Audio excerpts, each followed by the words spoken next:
So Donald Trump continues to alienate and insult our allies. And I go back and think back on all the content I made, how I kept trying to put the emphasis on Donald Trump having a love for dictators. I kept going back to that talking point because I felt it was very important that this guy is always praising dictators, saying that we should run the country the way that they run theirs.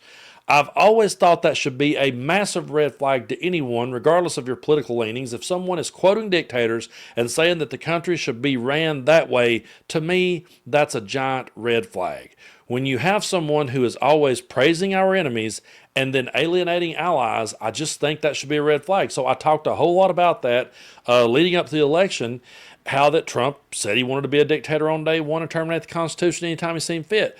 People didn't take me seriously. A whole lot of people thought I was just, making this stuff up or pulling it out of my ass.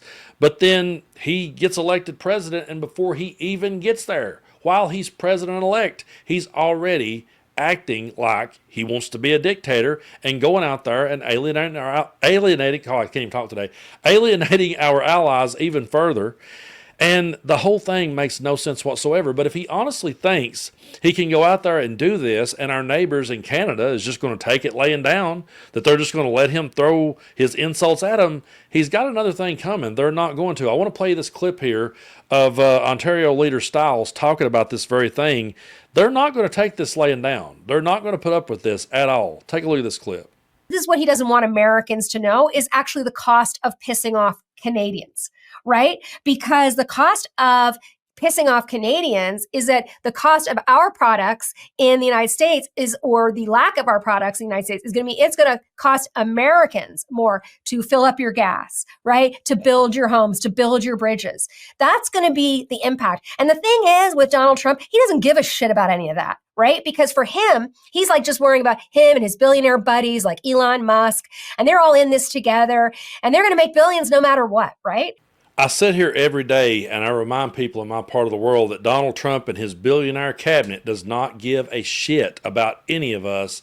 And it's so good to see people from other countries be able to look in and see the same thing that we're seeing. And again, I get so many messages every day from people in Canada thanking me for the content I make. And I just want you all to know that I truly appreciate you. I appreciate you listening, and I appreciate you understanding that not all of us buys into this bullshit. We see it for the insult that it truly is. We see it causing damage to everything that we've ever stood for on the world stage. We see it for the embarrassment that it truly is.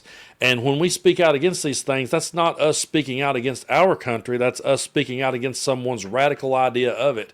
And the one point that I'm going to be driving home more so as we go forward is that we're controlled down here by the radical right. The radical left can get on your nerves all day long, but they don't have any position of power. They don't have the presidency. They don't have the Supreme Court. They don't have the Senate. They don't have the House. They're in no position of power to do any of the things they're talking about, but the radical right is. And I don't like seeing them sit back and insult our allies this way and make enemies when we should all be working together.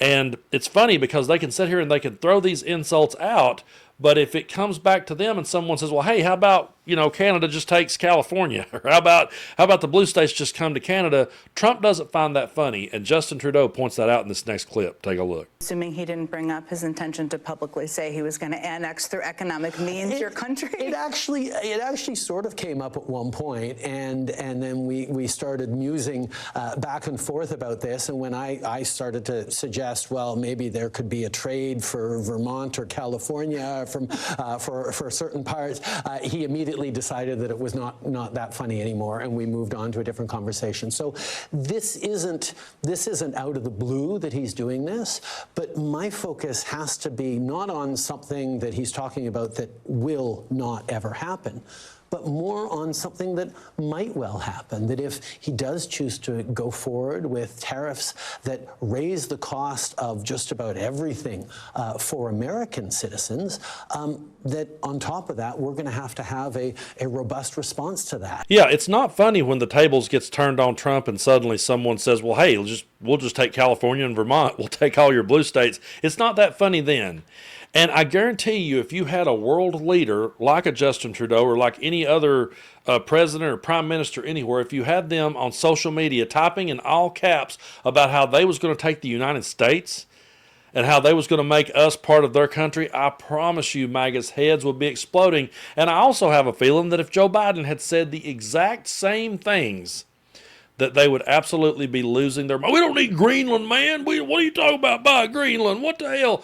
That's why that I just can't give MAGA any brownie points if they boo Mitch McConnell. I can't give them any brownie points if they suddenly have a new stance. Even if they suddenly are agreeing with something I say today, I'm not impressed by them agreeing with me today because they're only doing whatever Donald Trump tells them to do on that particular day. That's the kind of people we're dealing with. I have never seen people jump through hoops like them. I have never seen people more easily distracted than MAGA. They're the most gullible, easily led, easily distracted people I've ever seen. And like Ben Meiselas said, this is all a weapon of mass distraction. Trump is a weapon of mass distraction. This is all this stuff is because he made promises. He said that he would end the war in Ukraine before he was ever took office. He said, "I will do it while I'm president-elect. I'll end the war in Ukraine." He hasn't done that. He said he would lower the grocery prices. He's not done that. He can't do that. He knows that. He's not going to be able to pardon all the J6 insurrectionists after all, and there's a lot of people upset over that. So all the promises he made that he said he was going to do, the mass deportations, look how that's went. Just since Elon Musk stood up and went, nope, don't say that anymore, he immediately stopped saying that. Suddenly, you got Marjorie Taylor Greene going, yeah, I'm all for people coming to this country. We need help. We need good, strong people in the workforce. So what she's saying to the people of Georgia is, you're too lazy to do the work. And so we do need all those people you wanted to see deported. We need them now. So these people just constantly change on a dime, and they get slapped in line now by Elon Musk anytime they step out of line.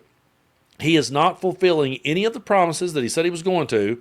Instead, he's distracting everybody with all of this bullshit. And that's what it is. But while he does these distractions, he drives wedges between us and our allies, people who we've worked alongside of for years and who we've built up a trust with. And that's where the damage to this is. There's a lot of people, Brando, he ain't going to do that stuff, man. He ain't going to do that stuff. I can't count the times that someone says that to me. Don't worry, you're just getting hyperbolic. He ain't going to do that stuff. Okay, I'm going to give it to you. Let's say he don't do any of this. He still did damage by bringing it up. He still did damage by talking about it. He pissed off our allies by talking about it, and he also tested the water to see what he could get away with. And when he saw MAGA go, yeah, sure, buy Greenland. Yeah, go take back the Panama Canal. Change the name of the Gulf of Mexico. Go make Canada the 51st state. All this ridiculous stuff that he's been saying, you could say all day long, he ain't really going to do that. You're just being hyperbolic. No, he's testing it out. And he's also tested out saying, I don't care to be dictator on day one. They was okay with that. I had people say, I'm cool with it.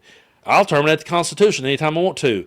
He won't really do that. Yeah, but he said he would, and you was cool with it. That's the argument that I'm making here. That's the point I'm trying to drive home. If he never does any of the things he said he done, and I honestly don't think he'll be able to fulfill any of his promises. I think he'll be a flop just like he was the first time. But if he puts these things out there for people to buy onto and latch onto, he's testing the water to see just how much they will accept. And so far, MAGA will accept absolutely anything that he says. We could literally sit here and just make something up. And since fact checking is done on Facebook, I guess now we can say anything we want to. So if we just make up something here, if I just pull something out of my ass, is MAGA going to go with it? Have you ever sat and wondered what it must be like to be MAGA? Have you ever thought about that? I can't go to any of my extended family dinners because they all know where I stand, but sometimes I would just like to go in and try something out on them to just see if they would ever hold me accountable for anything or say, you know what, Brando, that probably won't happen. I'd just like to go in one time and be like, hey, real man, I'll tell you what now, when Donald Trump takes the oath, puts his hand on the Bible and raises his hand, every restaurant in America is going to be giving away free burgers on that day. They'll all give away free burgers for Trump. I wonder if anyone would check me and say, that's probably not going to happen.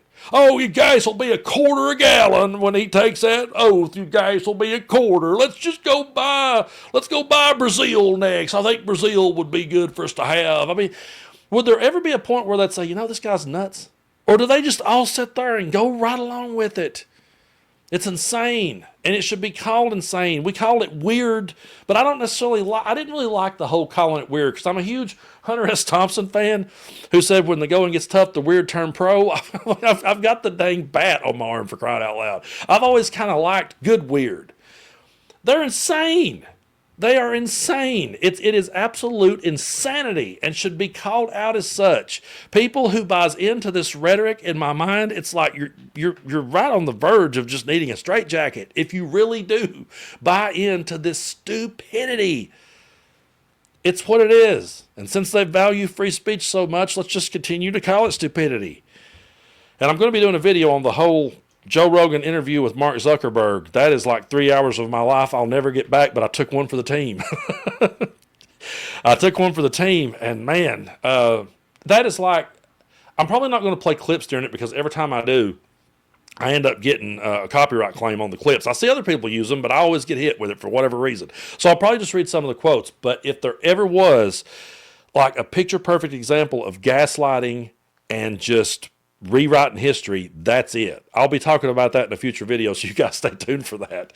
And to our friends in Canada, not all of us down here are assholes. Just try to remember that. We're not assholes. We still have your backs. We still love you. We're still proud to call you our ally. We're still proud to call you friends. And we don't approve of this insanity. And we're going to continue to call it out as such.